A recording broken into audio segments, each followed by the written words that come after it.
किं कर्म किमकर्मेति कवयोऽप्यत्र मोहिताः तत्ते कर्म प्रवक्ष्यामि यज्ञात्वा मोक्ष्यसे शुभाम्। कर्म क्या है और अकर्म क्या है, इस विषय में बुद्धिमान पुरुष भी मोहित हैं। इसलिए मैं वो कर्म तेरे लिए अच्छी तरह से कहूंगा जिसे जानकर तू अशुभात मोक्ष से, अशुभ अर्थात संसार बंधन से भली प्रकार छूट जाएगा। कर्म कोई ऐसी वस्तु है जो संसार बंधन से मुक्ति दिलाती है। इसी कर्म को जानने के लिए श्री कृष्ण पुनः बल देते हैं। कर्मणो ह्यपि बोद्धव्यम् बोद्धव्यम् च विकर्मणः अकर्मणश्च बोद्धव्यम् गहना कर्मणो गतिः।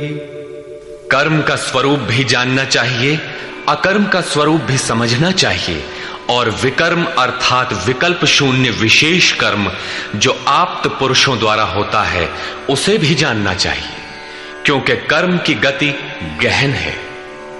कतिपय लोगों ने विकर्म का अर्थ निषिद्ध कर्म, मन लगाकर किया गया कर्म इत्यादि किया है। वस्तुतः यहां वि उपसर्ग विशिष्टता का द्योतक है। प्राप्ति के पश्चात महापुरुषों के कर्म विकल्प शून्य होते हैं। आत्मस्थित, आत्मतृप्त, आत्मकाम महापुरुषों को न तो कर्म करने से कोई लाभ है और न छोड़ने से कोई हानि ही है। फिर भी वे पीछे वालों के हित के लिए कर्म करते हैं। ऐसा कर्म विकल्प शून्य है, विशुद्ध है, और यही कर्म विकर्म कहलाता है। उदाहरणार्थ, गीता में जहां भी किसी कार्य में वि उपसर्ग लगा है उसकी विशेषता का द्योतक है, निष्कृष्टता का नहीं। यथा योग युक्तो विशुद्धात्मा विजितात्मा जितेंद्रिय।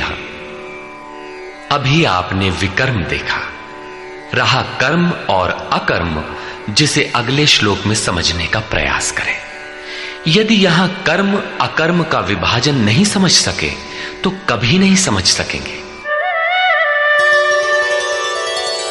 कर्मण्यकर्म यः पश्येत् अकर्मणि च कर्म यः स बुद्धिमान् मनुष्येषु स युक्तः कृत्स्न कर्म कृत्। जो पुरुष कर्म में अकर्म देखे, कर्म माने आराधना अर्थात आराधना करे, और ये भी समझे कि करने वाला मैं नहीं हूं बल्कि गुणों की अवस्था ही चिंतन में हमें नियुक्त करता है, मैं इष्ट द्वारा संचालित हूं, ऐसा देखे।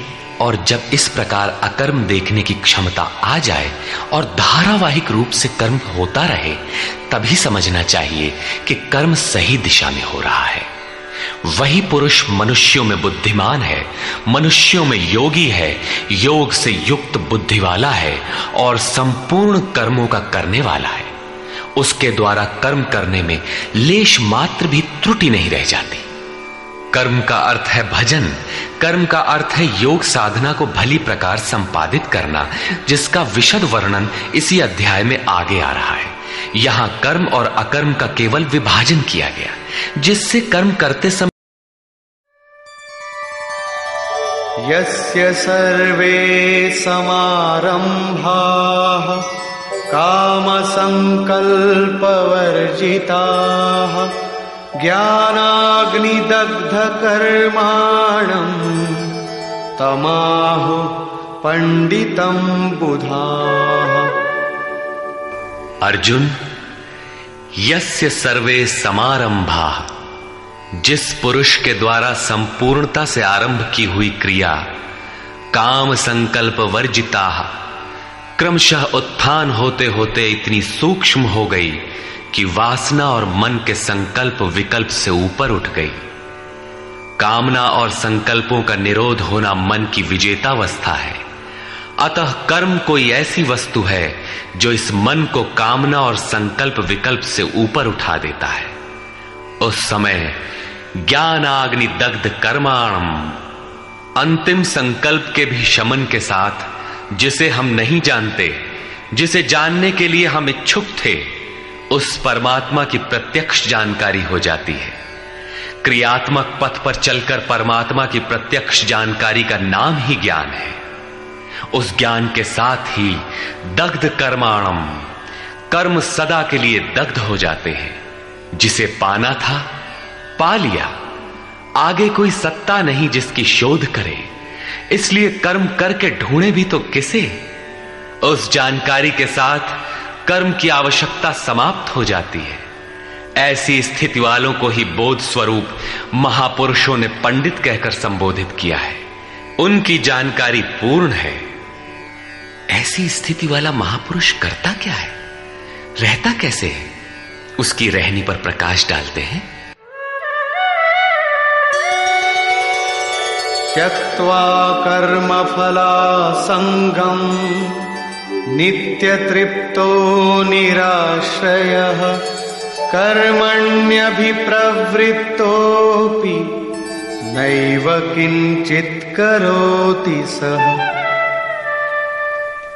अर्जुन, वह पुरुष सांसारिक आश्रय से रहित होकर नित्य वस्तु परमात्मा में ही तृप्त रहकर कर्मों के फल परमात्मा की आसक्ति को भी त्याग कर कर्म में अच्छी प्रकार बरतता हुआ भी कुछ नहीं करता।